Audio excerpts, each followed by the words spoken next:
Let's get this show on the road, everyone. Welcome back. And today's episode, today's intro, is designed to teach you how to piss off your team in World of Tanks. And the surefire way of doing this is to play onslaught mode and play the worst tank, light tank, on a map that you should obviously bring a heavy tank.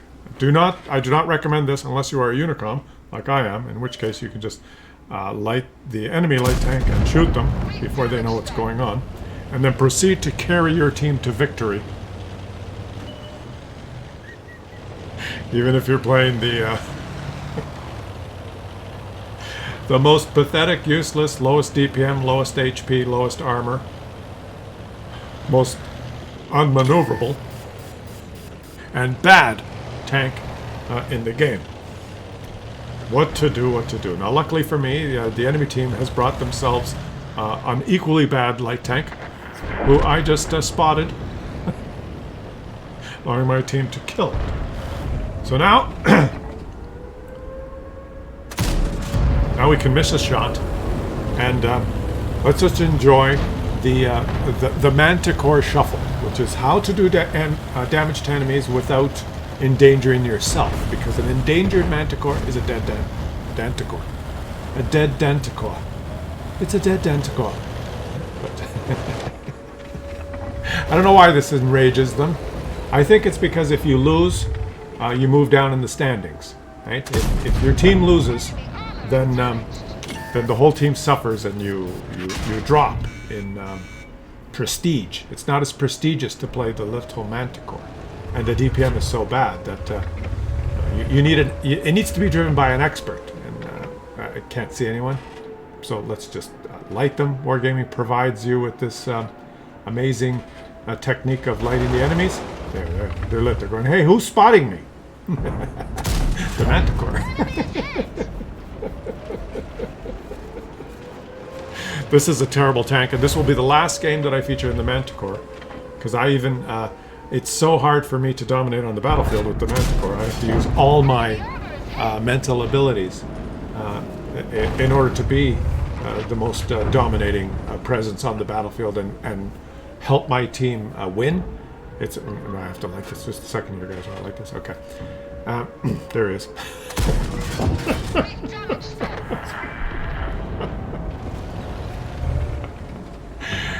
I will switch to heavies now, but shall we cut with the comedy and let me explain what I was doing here. This is on the EU server, and in this mode, your first 5 games, you get the bonus 2 times XP, plus I've turned on the battle plus 50%. And playing this mode, I'm rotating from heavy tanks, from tier 10 to tier 10 to tier 10, and grinding the what is that called? The XP you need for what is that called? You have to like 28,000 XP per step. The crew modifications, field mods.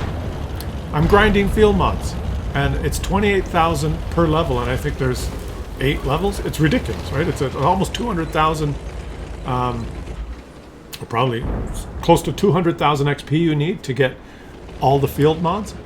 And if your tank does not have all the field mods, in some tanks, you're not competitive with some of the players that have them all. So rather than slug through pub games, and let's make sure we pen the shot on the IS-7.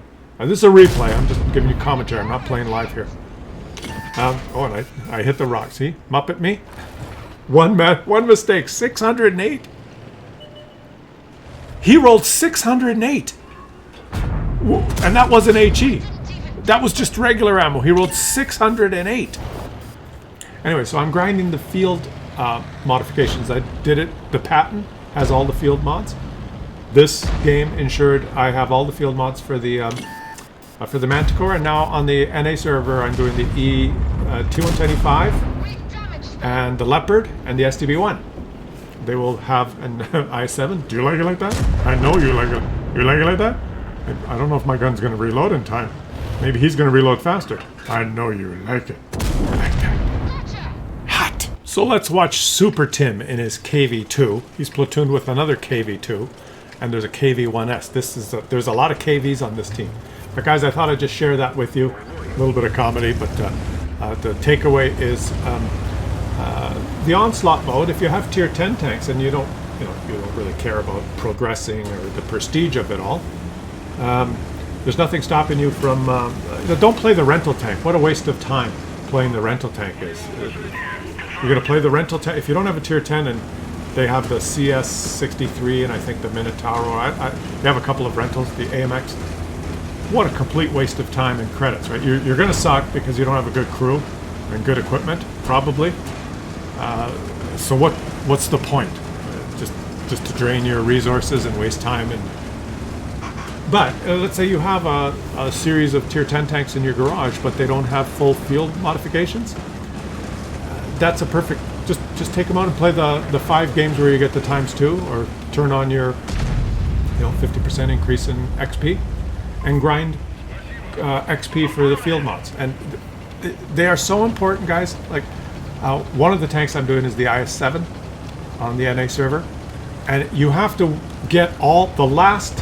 When you grind all the field mods, 28,000 XP per, and you get the last one. I believe the last one is the one that you get.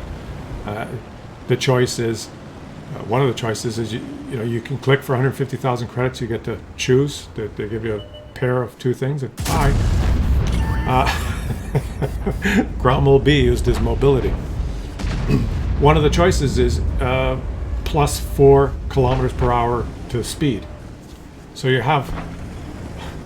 got increase your speed by grinding the last field modification, and all the other ones added up with the more HP and all the speed and maneuverability changes.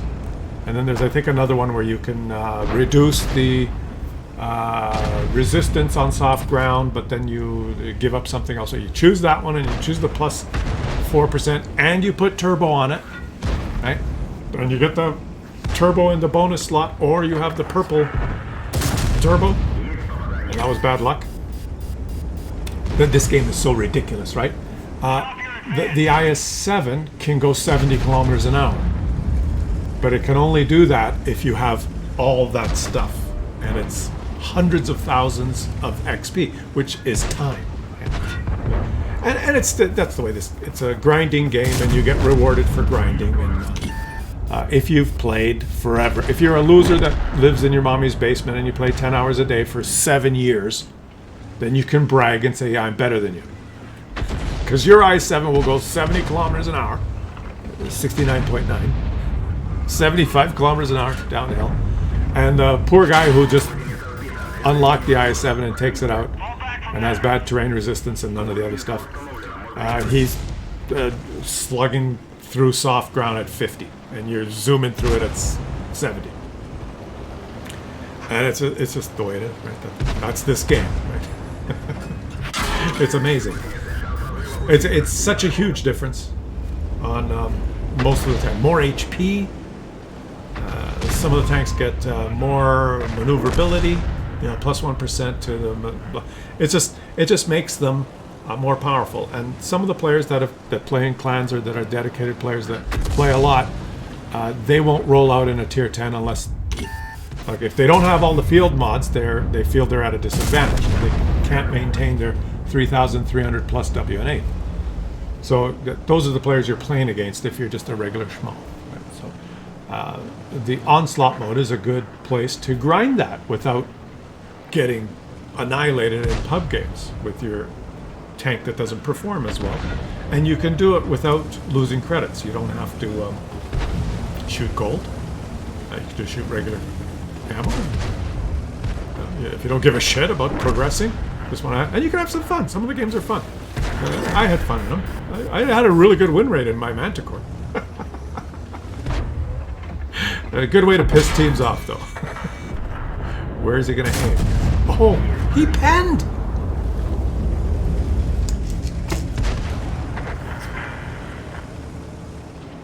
Oh, it was he shot AP. And he rolled 750. Wow. Okay, good choice. That's where an AP shell was well chosen there, guys. Usually I say just shoot nothing but HE with a KV2 because it's just, you know, fun. Like that was HE. But when you have a tank that you know you won't pen with HE, he would have rolled like 150 or something on the OI if he just shot HE, or maybe 200. Anyway, would have been a little scratch. So that was a good choice of AP, and he aimed it perfectly at the junction of the track wheel. It was a really good choice. Well done, my friend. That was an extra 750 damage that I might have not gotten. So well done, my friend. He did a good job there. At over 4,000 damage with a KV2 is pretty good. We're just have some fun with the mid tier today, but I thought I'm showing you some intros from Onslaught. I got a few more. No more Manticore ones. We got some heavy tank ones while I was grinding the field mods for my T110E5. Some amazing games, and unbelievable how much better the T110E5 got as I progressed through the field mods. In mobility. Just like I kept, after grinding through it, because I did it in real time, right? I started with 0 field mods and then just played Onslaught and kept unlocking them and saw how much the tank improved. Talk about more of an unbalance introduced in the game. I didn't appreciate how much it was till I played the tank probably 50 games in a row, right? As it's progressing, not playing any other tanks, and just notice it. It's almost disgusting. It's almost disgusting. Super Tim comes out of this super good. 41, 14, 5 kills. Beautiful. And his platoon mate was right up there with him. And the more I play this game, guys, the more I realize how unbalanced it is. And I was just shocked. Like I said, almost disgusting to the point where I simply will not play a tier 10 tank now, or almost any tank. There's less field mods when you're lower tier, but tier 9 and 10, I will not play them unless I've unlocked all of them. I'll unlock them in some fun modes or something, because they're difficult to do for tier 9, but tier 10 for sure. Maybe tier 8, you can do it in frontline if you can stand playing frontlines, but it's almost not worth it. If you have a tier 10 tank and you haven't unlocked all that stuff, like, to me, it drives me nuts knowing, it would drive me nuts knowing that, you know, I roll out in my Leopard, which I think is a good tank, and the enemy team gets a Leopard, and the Leopard is just faster and more accurate and has all those field, and is just a better, like, it's intrinsically better, and that's supposed to be a fair. So you're handicapped. It's just no. If I don't have them, I won't play it. I'll just grind. I'll grind in Onslaught. If it pisses people off, too bad. It would be like going to Vegas, and you're gonna play Texas Hold'em in a tournament, right? And then you find out that people who went to that casino more often, you know, they're regulars at the casino, they get more aces than you. You know, they have a casino mod that when the dealer deals out the hand, well, they have a 10% higher chance of getting aces than you do, because, you know, you didn't grind at that casino. Are you gonna play? It's ridiculous, right? An ace is an ace. No. If you've been at this casino more often, your ace is more powerful than this ace. It's just, it's ridiculous, but yet that is the game. That's what we play, and so you either say, I'm not interested in that. I'll just play games that are fair. There are lots of games that are fair, right? You can play League of Legends, or you can play lots of other games where there's no unbalancedness from the get-go. Everyone's, you know, if you have a Leopard, it's the same as your Leopard, whatever the game you're playing, right? If you have a Bishop, or if you have a Knight, you're playing chess. You know, my Knight moves up one space and then jumps diagonally. Your Knight can't jump. Your Knight can only move up one space and go diagonally, but it can't jump over other pieces. You know, I win. Would you play chess if your Knight didn't jump? So you can either choose games where it's fair, or you can understand how this game works. I'm explaining it to you. You can understand how this game works, and then modify your behavior accordingly. Right? So if that's the way it's going to be, then there's no way I'm rolling out in a tier 10 without the field mods in a general match and just being frustrated for 300 games while I grind 200 XP to get them. No, I'm not going to do that. I'll have some fun in Onslaught, which the games take 2-3 minutes. Turn boosters on. You grind them in a couple of days. You seriously do. Because you get the same, same proportional amount of XP given out, but the games only take a couple of minutes. And who gives a shit of whether you win or lose? Just a couple of the guys that are trying to progress.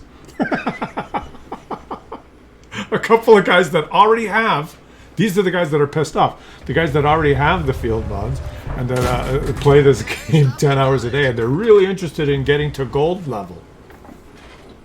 So when they hit, battle, and you show up on the map and Claus Kellerman is in his manticore, they get upset. Oh, we're gonna lose. I'm gonna lose prestige points. I put 7 years in this game and I got all the feel. I want to dominate on the battlefield. Well, have a cookie. There's nothing stopping me from grinding my field mods. So there you go. That's my speech for today. I hope you guys are enjoying. Try it. You'll probably end up, it doesn't affect them as much as I'm saying, the Unicom, because what'll happen is you probably won't be very good as you're grinding, or if you're not serious about it, and you'll get stuck down at bronze level, right? So you'll just churn through and you'll keep playing. But the guys, once they progress, they won't have to fight with you on their team anymore. So you'll be with, like if you suck in Onslaught mode, you will consistently be in matchmaking with other people who suck. It'll be fun.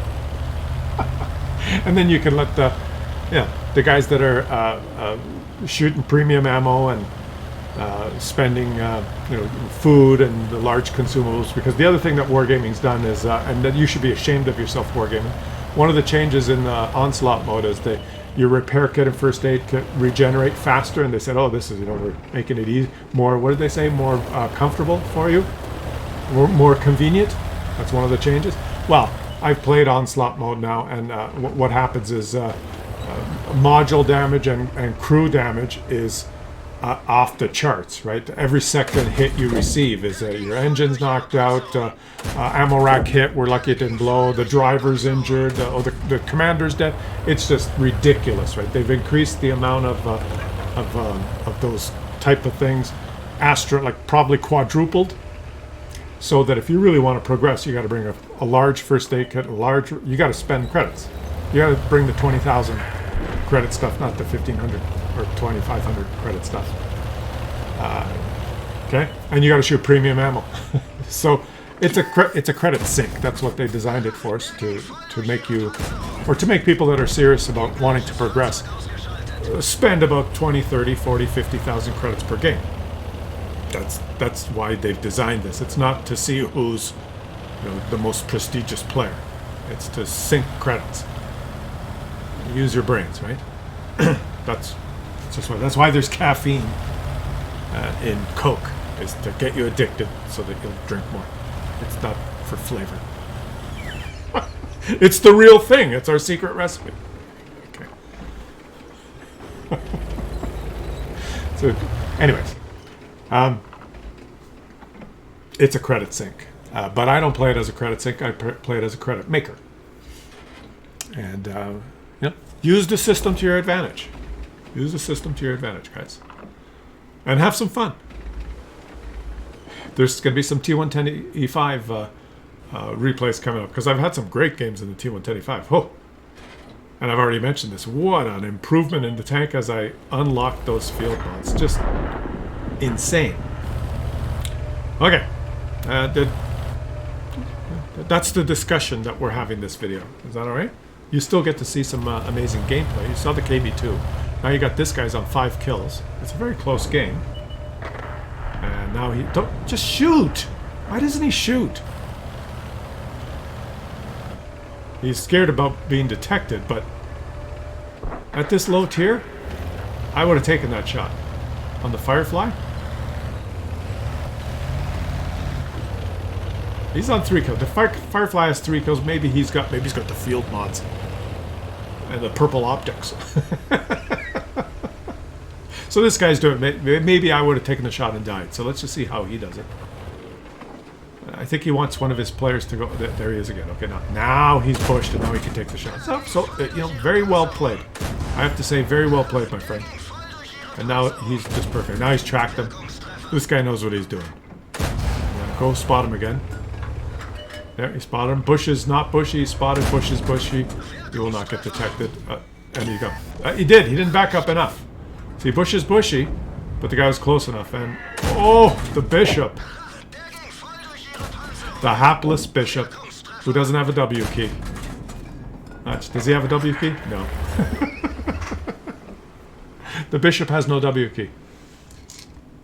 And unfortunately, his last shot deviated, so he was not able to kill the bishop player that does not have a keyboard or W key connected to his computer. He did 4,513 damage, 6 kills, more than the KV2. And he made some credits. So leave some comments in the comment section, guys. Let me know if you're enjoying the onslaught intros. I'll catch you guys on the next one.